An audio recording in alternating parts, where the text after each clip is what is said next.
बिस्मिल्लाहिर्रहमानिर्रहीम। अस्सलामु अलैकुम dear student, hope so you all will be fine. Branches of biology में नेक्स्ट हम जो ब्रांचेस पढ़ने जा रहे हैं, फ्रेश वाटर बायोलॉजी है, मेरीन बायोलॉजी है एंड पैरासाइटोलॉजी है। फ्रेश वाटर बायोलॉजी में हम पहले ये देख लेते हैं कि फ्रेश वाटर और मेरीन वाटर होता क्या है। जो रिवर और लेक्स का वाटर होता है उस वाटर को हम फ्रेश वाटर कहते हैं, जबकि सी एंड ओशंस का जो वाटर होता है उसको हम मैरीन वाटर कहते हैं। हमें बड़े अच्छे तरीके से पता है कि रिवर और लेक्स का पानी मीठा होता है, जबकि समंदरों का या ओशंस का और सी का जो पानी होता है वो नमकीन होता है। अब रीज़न क्या है? रीज़न ये है कि फ़्रेश वाटर मीठा क्यों होता है और मैरीन वाटर नमकीन क्यों होता है। फ़्रेश वाटर के अंदर सॉल्ट्स की या जिसको आप सोल्यूट्स कहते हैं उनकी कंसनट्रेशन कम होती है, जबकि मैरीन वाटर के अंदर सॉल्ट्स की या सोल्यूट्स की कंसनट्रेशन ज़्यादा होती है। तो ऑटोमेटिकली उसमें जो फ्रेश वाटर के अंदर जो लिविंग ऑर्गेनिजम्स यानी फ़िश वगैरह पाई जाएगी, उसकी कॉम्पोजिशन या उसकी फ़िज़िकल और केमिकल प्रॉपर्टीज़ डिफरेंट होगी अकॉर्डिंग टू देयर इन्वायरमेंट होंगी। इसी तरह से जो मैरीन वाटर के अंदर पाए जाने वाले लिविंग ऑर्गेनिजम्स हैं उनकी फ़िज़िकल एंड केमिकल प्रॉपर्टीज़ या कैरेक्टरिस्टिक्स जो हैं वो अकॉर्डिंग टू देयर इन्वायरमेंट होंगी। अब हम इनको प्रॉपरली डिफ़ाइन कर लेते हैं। ये तो जस्ट मैंने आपको इंट्रोडक्शन दिया ना कि फ़्रेश वाटर और मेरीन वाटर में डिफरेंस क्या है, तो इसके हवाले से हम डिफ़ाइन कर लेते हैं कि फ़्रेश वाटर बायोलॉजी किसे कहते हैं और मेरीन वाटर बायोलॉजी किसे कहा जाता है। तो पहले आते हैं फ़्रेश वाटर बायोलॉजी की तरफ, कि branch of biology that deals with the organisms living in the fresh bodies, कि ऐसे जानदार जो कि फ़्रेश वाटर के अंदर पाए जाएं। आगे देखें लिखा हुआ है that is the river and the lakes. Fresh water क्या उसकी बेस्ट एग्जांपल क्या है? रिवर और लेक्स हैं। कैसे जानदार जो कि रिवर्स के अंदर और लेक्स के अंदर पाए जाएं, उनको स्टडी करना।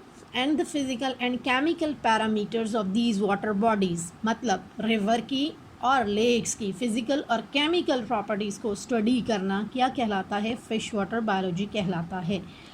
अब इसी तरह नीचे देखें डायग्राम में फ्रेश वाटर को, रिवर को दिखाने की कोशिश की गई है। नेक्स्ट आ जाएं जी मैरीन बायोलॉजी। इसको हम कैसे डिफ़ाइन करेंगे? This is the study of life in seas and ocean, कि सीज़ एंड ओशन या मैरीन लाइफ के अंदर जो लिविंग ऑर्गेनिज्म पाए जाएं उनको स्टडी करना। और इसके साथ साथ this includes the study of the marine life and the physical and chemical characteristics of the sea acting as a factor for marine life, के मतलब इनके भी ये जो मैरीन होते हैं जिनमें एग्जांपल मैंने सी और ओशन की दी है, इनके फ़िज़िकल और केमिकल पैरामीटर्स को स्टडी करना और इनके अंदर मौजूद जो लिविंग ऑर्गेनिजम्स होते हैं उनकी फ़िज़िकल एंड केमिकल पैरामीटर्स को स्टडी करना जिस ब्रांच के अंडर आता है उसको मैरीन बायोलॉजी का नाम देते हैं। नेक्स्ट आ जाता है जी पैरासाइटोलॉजी।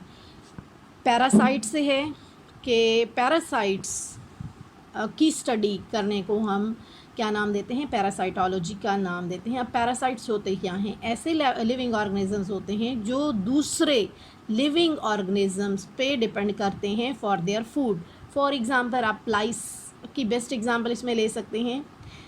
जुएँ जो होती हैं, टिक्स एंड माइट्स होते हैं, ये जुएँ इंसानों और जानवरों से अपनी खुराक लेते हैं, ख़ुद भी जानदार होते हैं, लेकिन ये दूसरे ज़िंदा जानदारों पे क्या करते हैं? अपनी फूड के लिए डिपेंड करते हैं, उनको हम पैरासाइट्स कहते हैं।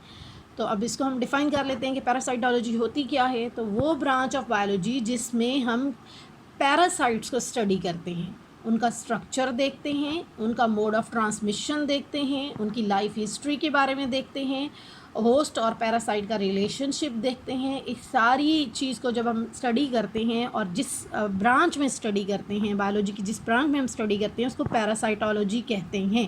तो अब हम इसको अगर इसकी डेफिनेशन देखें तो स्लाइड में मेंशन है कि branch of biology which deals with the study of parasites, their structure, mode of transmission, their life history and host parasite relationship, it is called as parasitology. Parasites चंद एक diagrams भी नीचे show हुई हैं parasites की।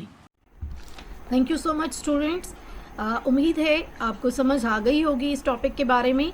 अगर इसको detail से सुने और उसके बाद अगर आपकी कोई क्यूरीज़ हैं तो आप मुझे सेंड कर सकती हैं, आपको इंशाल्लाह आंसर मिलेगा उस चीज़ का इंशाल्लाह।